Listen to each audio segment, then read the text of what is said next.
Jason. Welcome back to Hardy Brothers Outdoors and our John Deere Compact Tractor Buyer's Guide.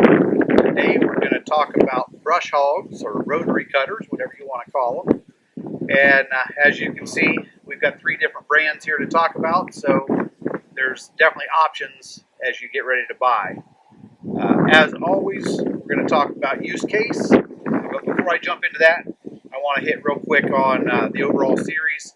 If you haven't seen the initial episodes, this is episode 5. We've got one about tractors, we've got one about front-end loaders, one about the backhoe, and one about mid-mount mowers. So this is episode 5. If you haven't seen the others, be sure to check them out. In terms of use case, we've got 3 different tractors, 3 different sizes, 3 different size brush hogs. And I started off with the 1025R, which I purchased back in 2016. It's a 4-foot brush hog on it, and my use case was I had 25 acres. I had about 2 acres that I wanted to mow, and I was just looking for a way to mow it faster. That tractor did everything, and the brush hog everything that I needed on that property.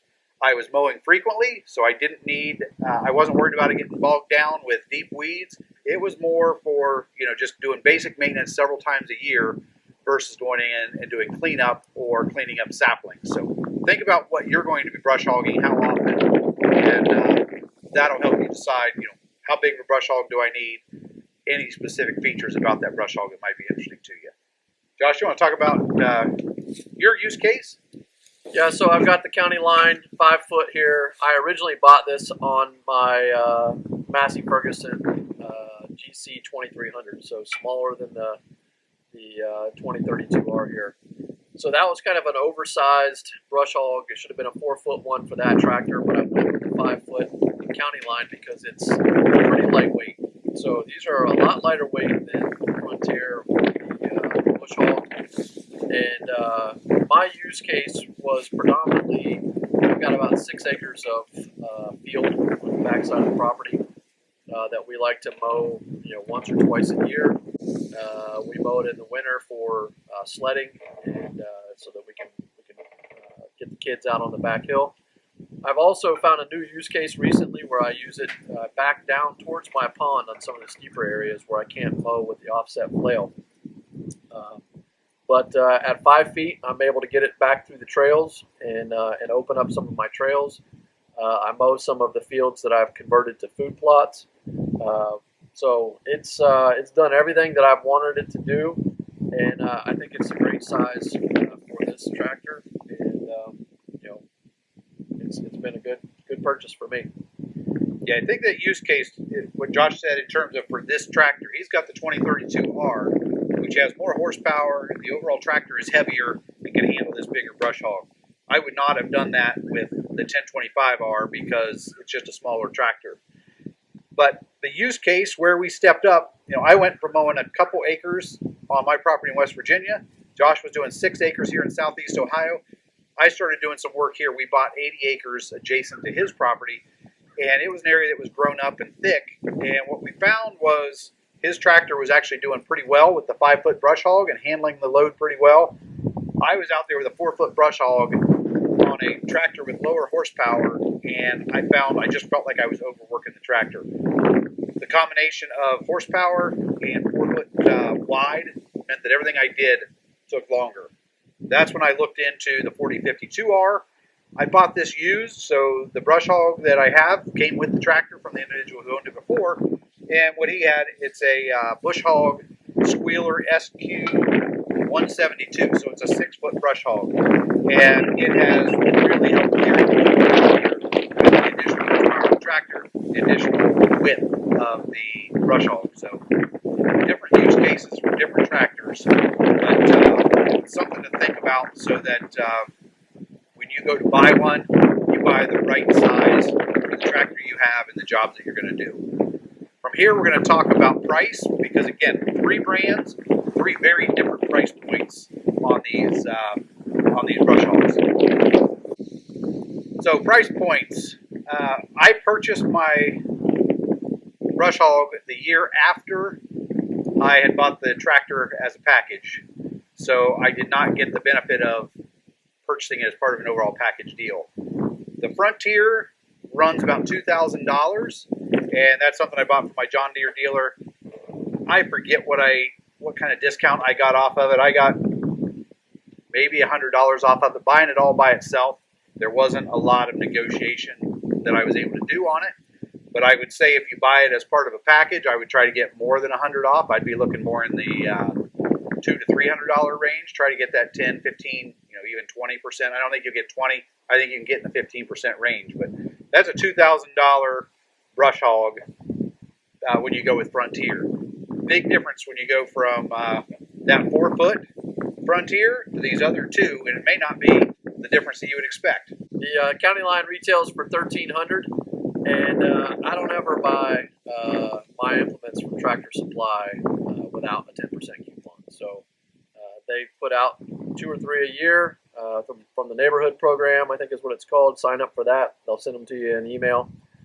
So 10% off, $130 off the $1,300. I also looked at King Cutter.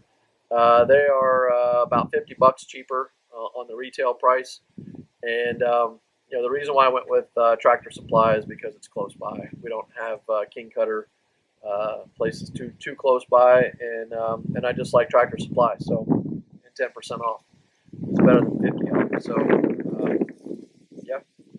All right, and then the last one is the Bush Hog, which is obviously a premium brand.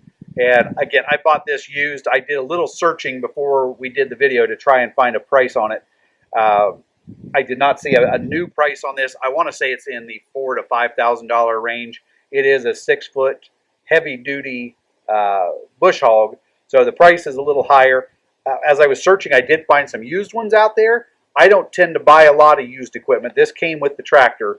Part of the reason I don't buy used equipment is just because I have not worked with the equipment enough over the years to know what I'm looking for, to know, is this bush hog, has it been abused, has it been worked really hard? So I tend to go with new, but there are some deals out there on used equipment. Anything else that you've got from a price or what to expect to pay? Nope. All right. From here, we will move on to conversations you should have with your dealer. What should you be asking him when you're in the buying process? Okay, so you're at the dealer and ready to buy your bush hog. When I bought, I didn't have a lot of questions, and really it was because I didn't know what I should be asking. I had a good sales rep that educated me and told me some good details, but some things that you want to talk about, make sure that you're getting the right size cutter for your tractor. If you go on Facebook and you ask people, what are you running on your 1025R, you're going to get a wide range of answers. But the thing you need to understand is, what's the horsepower on the PTO of your tractor, and how does it match up with the brush hog that you're going to be running?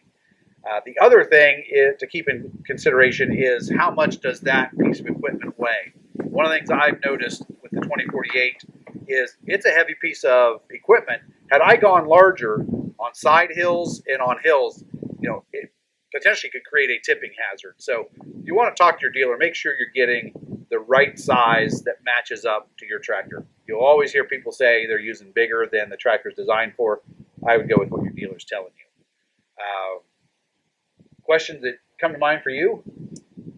No, I didn't buy mine because I already had it when I negotiated my tractor. So the question that I would ask if I were buying a county line again is to not leave the store without shear pins.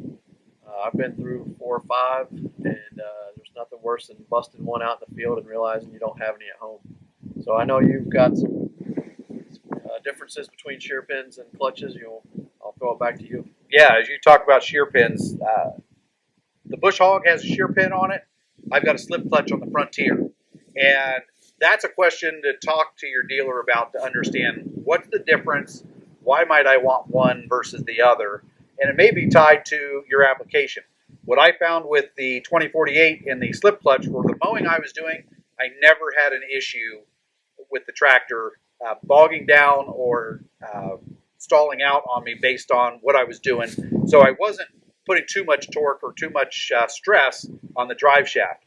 What I found with the bush hog and the bigger tractor is it has a shear pin, and some of the stuff that I was mowing, we were trimming down autumn olive bushes, every now and then I will get into an old stump, and the shear pin will break pretty quick on it.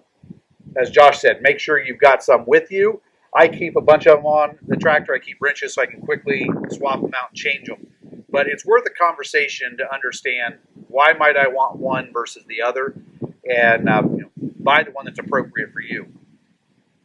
The other questions, as you get into shear pins, talk about maintenance. When they give you the equipment, have they filled the gear case with oil, and how often do you need to add oil to it? So understand that. Understand your grease points. Any other maintenance you need to clean out underneath this thing? Should you be spraying it off? The blades, is there anything that needs to be done there for sharpening? Talk to them and find out what they recommend from a maintenance standpoint for the bush hog. So it's I don't do it. I haven't done a lot of maintenance on mine other than kind of keeping it swept off and try to keep it clean. But there's a lot of dirt back in the area where we keep the tractors, so they get pretty dirty quick. But try not to let dirt and mud sit on top of it thick. I've got a picture where I made that mistake. I shared it with some people that reminded me that letting all that dirt and moisture sit on top of it will create rust problems. So make sure you're cleaning it off. You got a good place to store it. But talk to your dealer about how you should be caring for it, things that you need to do with the bush hog. From there, let's talk safety. This is a piece of equipment that can be really dangerous. So let's jump into safety. In the first video in our series, I talked about the PTO, and I was very frank in that video saying the PTO is something that can kill you. And the combination of the PTO and the brush hog is certainly can be a very dangerous combination if you don't know what you're doing. If this is your first experience with a PTO-driven piece of equipment, make sure you're talking to your dealer and understanding how to connect it and disconnect it. The number one tip that I have that I share every time is turn off the tractor anytime you're going to be connecting or disconnecting the PTO. You do not want to have it idling. You don't want to take any chances that PTO could start turning. There's lots of stories out there of people getting clothing caught in the PTO that's spinning at hundreds of RPMs and it pulling them in and seriously injuring them or killing them. The other thing that I would suggest is don't take any of the safety equipment or alter the safety equipment that's on it. Most of the PTOs that I've seen have a collar on them that helps keep hands and things away from moving parts. They also have guards that keep rocks from being thrown out of them. There's a number of safety devices that are on there to keep your hands away from moving parts and keep rocks, sticks, other things from being thrown out. So my advice is, don't go in and start altering the safety gear to make things easier. It's there for a reason, and it's there to protect you. Any thoughts? Yeah, so that's one thing the county line doesn't have that I noticed both of these, the Frontier and the Bush Hog have, are the safety chains or the areas to keep stuff from being thrown out. So know who's around you. More importantly, know what's around you, people, animals, whatever. We get driving on these things and we're kind of whipping them around reverse. This is one of the attachments that doesn't turn off when you're mowing in reverse. I have been very clear with my kids that they never approach the tractor and they come out, make signals and until I see them acknowledge them before they come anywhere close. And that wasn't the case. As a new tractor owner, I didn't think anything of it until it happened. And thank goodness, I saw my son running towards the tractor. Last thing I had was just mowing on hills. Be cautious of what the slopes look like and how you're mowing. Is it something that you can mow on a side hill? You can mow side to side, or do you need to be mowing up and down the hill? We've got different hills here, some that we can mow each direction, and there's a hill that we sled ride on that we mow it up and down. If you've got a really steep area, Josh talked about backing down the hill with the brush hog to mow along the edge of the pond. That gives him the ability to get close to the pond without getting the tractor too close into a soft area. We also have areas where we back it up the hill to help clear brush up the hill versus trying to drive up the hill or a side hill. So be aware of the slope that you're mowing on. You don't want to get into a rollover situation with the bush hog. So last thing we're going to hit is negotiation tips, and we'll hit those real quick, and then we'll wrap things up. So negotiating on these, it again comes down to our advice. If you know you're going to buy one, consider buying it as part of a bundle package when you buy the tractor. Leverage the financing programs that are available from your dealer. In addition, you can look at negotiating other items with it, such as this is something that goes with the iMatch, so maybe you can get a deal on the iMatch. But my overall advice is anytime you can bundle a piece of equipment in to a larger purchase, you're going to get a better deal. Yeah, so I negotiated 10% off on this with my coupon, so that's the route that I went. In terms of that iMatch idea, I love the iMatch, and I just get these bushings from Tractor Supply. I think they're like $5 or $6, so they're not going to cost you a fortune. You don't have to get them from John Deere, and you can also pay more for some permanent items. So if you're going to get your iMatch while you're getting your tractor, see if you can't get some of the bushings thrown in, because theirs are quite a bit more expensive. Yeah, you may also be able to get them to throw in shear pins. So you're going to need extra shear pins while you're there. Ask them to throw in a package of shear pins. So just little things you can ask for that they may be willing to throw in at the last minute. Want to wrap us up? Yeah, so that's it. Thank you for watching. Check out our other episodes. Hit that like and subscribe. Hit the little bell icon next to it. It'll tell you when our next videos come out. Right now we're releasing about 3 a week. So check those out. Also check out our YouTube page. We have a community tab, and we've got a number of tractor polls. We'd love to hear from you and see what your answers look like and compare them to the others. So there's at least 8 or 9 questions out there, growing every week. So thank you so much for your time, and we appreciate you watching. We'll see you next time. Thanks a lot.